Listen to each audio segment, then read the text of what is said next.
আসসালামু আলাইকুম। বিশ্ব কাঁপানো খবর জানাচ্ছি আমি মেহজাবিন ইসলাম। আপনি দেখছেন বিশ্বপ্রবাহ। ট্রাম্প চীন যাচ্ছেন মার্চ মাসে, জানালো হোয়াইট হাউস। রাশিয়ার আমুরে হেলিকপ্টার বিধ্বস্তে নিহত ৩। গ্রিনল্যান্ডে ট্রাম্পের ভাসমান হাসপাতাল জাহাজের পেছনে আসল উদ্দেশ্য কি? আফগানিস্তানে বিমান হামলা চালালো পাকিস্তান। লিবিয়ায় সমুদ্রে ডুবে প্রাণ গেল ৭ অভিবাসন প্রত্যাশীর। হামলা করে পরমাণু কর্মসূচি থামানো অসম্ভব, ওয়াশিংটনকে সাফ জানিয়ে দিলেন আরাগচি। এতক্ষণ শুনলেন সংবাদের শিরোনাম। এবার চলুন দেখে নিই প্রতিটি সংবাদের বিস্তারিত। ট্রাম্প চীন যাচ্ছেন মার্চ মাসে, জানালো হোয়াইট হাউস। চীন সফরে যাচ্ছেন যুক্তরাষ্ট্রের president Donald Trump. White house জানিয়েছে, আগামী ৩১শে মার্চ থেকে ২রা এপ্রিল পর্যন্ত প্রেসিডেন্ট চীনে সফর করবেন। এটা হবে ২০১৭ পর প্রথমবার কোনো যুক্তরাষ্ট্রের প্রেসিডেন্টের বেইজিং সফর। নিজের প্রথম মেয়াদে ২০১৭ সালে ট্রাম্পই শেষ কোনো যুক্তরাষ্ট্রের প্রেসিডেন্ট হিসেবে চীন সফর করেছিলেন। গত শুক্রবার হোয়াইট হাউস থেকে এক কর্মকর্তা ট্রাম্পের চীন সফরের তারিখ নিশ্চিত করেছেন। এর আগে ট্রাম্প ও চীনের প্রেসিডেন্ট সি চিন দুজনেই সাম্প্রতিক মাসগুলোতে দুই দেশের মধ্যে চমৎকার এবং ভালো যোগাযোগ হওয়ার কথা বলেছেন। নিজের পরিকল্পিত চীন সফর নিয়ে গত বৃহস্পতিবার ট্রাম্পও কথা বলেছেন। চীন সফর প্রসঙ্গে ট্রাম্প গত বৃহস্পতিবার বলেন, এটা হবে জমজমাট এক সফর। তিনি আরও বলেন, চীনের ইতিহাসে এ পর্যন্ত যত আয়োজন হয়েছে তার চেয়ে বড় পরিসরে আমাদের উপস্থিতি ও আয়োজন নিশ্চিত করতে হবে। এমন সময়ে ট্রাম্পের চীন সফরের ঘোষণা এলো যখন মার্কিন সুপ্রিম কোর্ট বিশ্বজুড়ে বিভিন্ন দেশের ওপর ট্রাম্পের আরোপ করা শুল্ক বাতিল করেছেন। ট্রাম্প প্রকাশ্যেই অন্যান্য দেশকে তার নীতির পক্ষে সমর্থন দিতে বাধ্য করতে শুল্ক আরোপকে অস্ত্র হিসেবে ব্যবহার করার কথা বলেছেন। গত শুক্রবার হোয়াইট হাউস থেকে ট্রাম্পের চীন সফরের তারিখ ঘোষণার দিনই সুপ্রিম কোর্ট থেকে শুল্ক বাতিলের রায় আসে।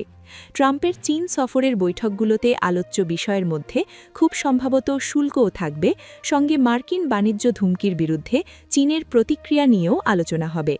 বাণিজ্য শুল্কের প্রতিক্রিয়ায় চীন যুক্তরাষ্ট্র থেকে সয়াবিন কেনা বন্ধ করার কথা বলেছে। চীনে যুক্তরাষ্ট্র থেকে রপ্তানি হওয়া শীর্ষ পণ্য ছিল সয়াবিন। রাশিয়ার আমুরে হেলিকপ্টার বিধ্বস্তে নিহত ৩। রাশিয়ার পূর্ব অঞ্চলের আমুর অঞ্চলে হেলিকপ্টার বিধ্বস্তে অন্তত ৩ জনের মৃত্যু হয়েছে। শনিবার স্থানীয় কর্তৃপক্ষ এ তথ্য নিশ্চিত করেছে। আমুর অঞ্চলের সরকার এক বিবৃতিতে জানিয়েছে, আগের দিন রাডার থেকে নিখোঁজ হওয়া রবিনসন মডেলের হেলিকপ্টারটির ধ্বংসাবশেষ রোমনিনস্কি জেলায় উদ্ধার করা হয়েছে। সন্ধান ও উদ্ধার অভিযান শেষে ঘটনাস্থল থেকে ৩ জনের মৃতদেহ পাওয়া গেছে। দুর্ঘটনায় কেউই বেঁচে নেই বলে নিশ্চিত করেছে উদ্ধারকারী দল। প্রাথমিকভাবে দুর্ঘটনার কারণ সম্পর্কে কোনো আনুষ্ঠানিক ব্যাখ্যা দেওয়া হয়নি। তবে পূর্ব সাইবেরিয়ান পরিবহন প্রসিকিউটরের কার্যালয় পৃথক এক বিবৃতিতে জানায়, হেলিকপ্টারটির মালিকানা নিহত পাইলটের নামে ছিল। সংশ্লিষ্ট নথিপত্র যাচাই করে তারা দাবি করেছে পাইলটের উড়োজাহাজটি পরিচালনার বৈধ অনুমতি ছিল না। এছাড়াও হেলিকপ্টারটি যথাযথ প্রক্রিয়া অনুসরণ করে আনুষ্ঠানিকভাবে নিবন্ধিত হয়নি বলে ধারণা করছে তদন্ত সংশ্লিষ্ট কর্মকর্তারা। বিষয়টি খতিয়ে দেখতে তদন্ত শুরু হয়েছে। গ্রিনল্যান্ডে ট্রাম্পের ভাসমান হাসপাতাল জাহাজের পেছনে আসল উদ্দেশ্য কী? গ্রিনল্যান্ডকে ঘিরে আবারও আলোচনার কেন্দ্রবিন্দুতে মার্কিন প্রেসিডেন্ট ডোনাল্ড ট্রাম্প। এবার তিনি ঘোষণা দিয়েছেন, ডেনমার্কের স্বায়ত্তশাসিত অঞ্চল গ্রিনল্যান্ডে একটি ভাসমান হাসপাতাল জাহাজ পাঠানো হচ্ছে। শনিবার ২১শে ফেব্রুয়ারি সামাজিক যোগাযোগ মাধ্যমে দেওয়া এক পোস্টে ট্রাম্প জানান, লুইজিয়ানার গভর্নর জেফ ল্যান্ড্রির সহায়তায় একটি বড় হাসপাতাল জাহাজ সেখানে পাঠানো হবে। নিজের বার্তার সঙ্গে তিনি মার্কিন নৌবাহিনীর হাসপাতাল জাহাজ ইউএসএস মার্সির একটি চিত্রও যুক্ত করেন। ট্রাম্পের দাবি, গ্রিনল্যান্ডে অনেক অসুস্থ মানুষ সঠিক চিকিৎসা পাচ্ছেন না। তাদের সেবা দিতেই এই পদক্ষেপ নেওয়া হয়েছে।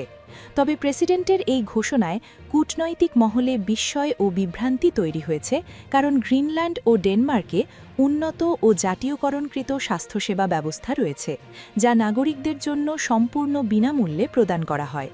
ঘোষণার পর ড্যানিশ সরকার গ্রিনল্যান্ডের পার্লামেন্ট থেকে তাৎক্ষণিক কোনো মন্তব্য পাওয়া যায়নি। গত ডিসেম্বরে ট্রাম্প লুইজিয়ানার গভর্নর জেফ ল্যান্ড্রিকে গ্রিনল্যান্ড বিষয়ক বিশেষ দূত হিসেবে নিয়োগ করেন। ল্যান্ড্রি প্রেসিডেন্টের এই উদ্যোগকে স্বাগত জানিয়ে একে অত্যন্ত গুরুত্বপূর্ণ বলে অভিহিত করেছেন। কৌশলগতভাবে গুরুত্বপূর্ণ গ্রিনল্যান্ড দখল বা কেনার বিষয়ে ট্রাম্পের আগ্রহ দীর্ঘদিনের। গত জানুয়ারিতে ট্রাম্প ন্যাটোর প্রধানের সঙ্গে গ্রিনল্যান্ড নিয়ে একটি ভবিষ্যৎ চুক্তির রূপরেখা ঘোষণা করেছিলেন। এতে ইউরোপীয় মিত্রদের মধ্যে উদ্বেগ তৈরি হয়। অনেকেই মনে করছেন যুক্তরাষ্ট্রের ক্রমবর্ধমান হস্তক্ষেপ গ্রিনল্যান্ডের সার্বভৌমত্বকে ঝুঁকির মুখে ফেলতে পারে। বিশেষ করে যুক্তরাষ্ট্রের বেসরকারি স্বাস্থ্যসেবা ব্যবস্থা নিয়ে গ্রিনল্যান্ডের স্থানীয় বাসিন্দাদের মধ্যে নেতিবাচক মনোভাব রয়েছে। আফগানিস্তানে বিমান হামলা চালালো পাকিস্তান। আফগানিস্তানের সীমান্তবর্তী এলাকায় বিমান হামলা চালিয়েছে পাকিস্তান। বার্তা সংস্থা রয়টার্স জানিয়েছে, ইসলামাবাদের একটি শিয়া মসজিদে আত্মঘাতী বোমা হামলার জেরে এ হামলা চালিয়েছে পাক বাহিনী। পাকিস্তানের তথ্য ও প্রচারণ মন্ত্রণালয় একটি বিবৃতিতে জানিয়েছে, তথ্যদাসী স্যান্ডি রবান তেহরিক ই তালেবান পাকিস্তান টিটিপি-এর ঘাঁটি ও গোপন আস্তানা লক্ষ্য করে শনিবার ২১ ফেব্রুয়ারি রাতে এসব হামলা চালানো হয়েছে। বিবৃতিতে আরও জানানো হয়, গোয়েন্দা তথ্যের ভিত্তিতে সীমান্তবর্তী এলাকায় পাকিস্তান তেহরিক ই তালেবান পাকিস্তান এবং সহযোগী সন্ত্রাসী গোষ্ঠী ইসলামিক স্টেট খোরাসান প্রদেশের ৭টি ত্রত্রাসী কেন্দ্রে প্রশিক্ষণ শিবির ও আস্তানায় নির্বাচিত লক্ষ্যবস্তুতে হামলা চালানো হয়েছে। পাকিস্তানের এই পদক্ষেপকে দুই দেশের সম্পর্কে বড় ধরনের উত্তেজনা বৃদ্ধির ইঙ্গিত হিসেবে দেখা হচ্ছে। এর মাত্র কয়েকদিন আগে সৌদি আরবের মধ্যস্থতায় উত্তেজনা প্রশমনের উদ্যোগের অংশ হিসেবে কাবুল ৩ পাকিস্তানি সৈন্যকে মুক্তি দেয়। দীর্ঘদিন ধরে দুর্গম সীমান্ত জুড়ে সংঘর্ষ ও গোলাগুলির ঘটনার পর এই উদ্যোগ নেওয়া হয়েছিল। পাকিস্তান সরকার জানিয়েছে, আফগানিস্তানের ভূখণ্ড কাজে লাগিয়ে পরিকল্পনা করা সাম্প্রতিক হামলাগুলির মধ্যে রয়েছে ইসলামাবাদের একটি শিয়া মসজিদে বোমা বিস্ফোরণ এবং উত্তর পশ্চিমাঞ্চলের বাজাউর ও বান্নু জেলায় হিংসাকাণ্ড। কাতার ভিত্তিক সংবাদ মাধ্যম আল জাজিরার প্রতিবেদন অনুযায়ী, বান্নু জেলায় নিরাপত্তা বাহিনীর একটি পোবোঠেতে আত্মঘাতী হামলায় একজন লিউটেন্যান্ট কর্নেল সহ ২ সৈন্য মৃত হন। এর পরের দিন সোমবার বাজাউরে বিস্ফোরক ভর্তি গাড়ি নিয়ে একটি নিরাপত্তা চৌকিতে হামলায় ১১ জন সৈন্য ও একটি কাশি শিশু নিহত হয়। কর্তৃপক্ষ জানান, ওই হামলাবার ছিলেন একজন আফগান নাগরিক। এদিকে কাবুলের তালেবান প্রশাসনের সঙ্গে তাৎক্ষণিকভাবে যোগাযোগ করতে পারেনি রয়টার্স। তবে আফগানিস্তান বরাবরই পাকিস্তানের অভিযোগ অস্বীকার করে এসেছে। তাদের দাবি, আফগান ভূখণ্ড কাজে লাগিয়ে পাকিস্তানের ভিতরে হামলা চালানোর সুযোগ কোনো গোষ্ঠীকে দেওয়া হয়নি। লিবিয়ায় সমুদ্রে ডুবে প্রাণ গেল ৭ অভিবাসন প্রত্যাশীর। লিবিয়ার রাজধানী ত্রিপোলির পূর্বে উপকূলীয় শহর কাসার আল আখিয়ারের একটি সমুদ্র সৈকতে অন্তত ৭ জন অভিবাসন প্রত্যাশীর মরদেহ পাওয়া গেছে। চীনা বার্তা সংস্থা সিনহুয়া এ খবর নিশ্চিত করেছে। সামাজিক যোগাযোগ মাধ্যমে কাসার আল আখিয়ার পুলিশ জানিয়েছে, সাগরের ঢেউয়ে ভেসে ওই অভিবাসীদের মরদেহ তীরে এসে পৌঁছায়। নিহতদের মধ্যে একজন নারী ও একটি শিশুও রয়েছে। কর্মকর্তা জানান, উত্তাল সমুদ্র পরিস্থিতির কারণে আর কেউ নিখোঁজ রয়েছে কিনা তা এখনও জানা যায়নি। ঘটনার প্রকৃত কারণ নির্ধারণে তদন্ত চলছে। উল্লেখ্য, ভৌগোলিকভাবে ইউরোপের কাছাকাছি অবস্থান এবং দীর্ঘ ভূমধ্যসাগরীয় উপকূল রেখার কারণে লিবিয়া দীর্ঘদিন ধরেই অনিয়মিত অভিবাসন প্রত্যাশীদের জন্য একটি প্রধান ট্রানজিট পয়েন্ট হিসেবে ব্যবহৃত হয়ে আসছে।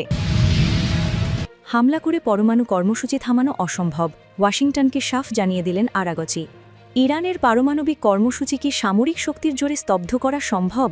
এই প্রশ্নের উত্তরে কড়া বার্তা দিয়েছেন ইরানের পররাষ্ট্রমন্ত্রী আব্বাস আরাগচি।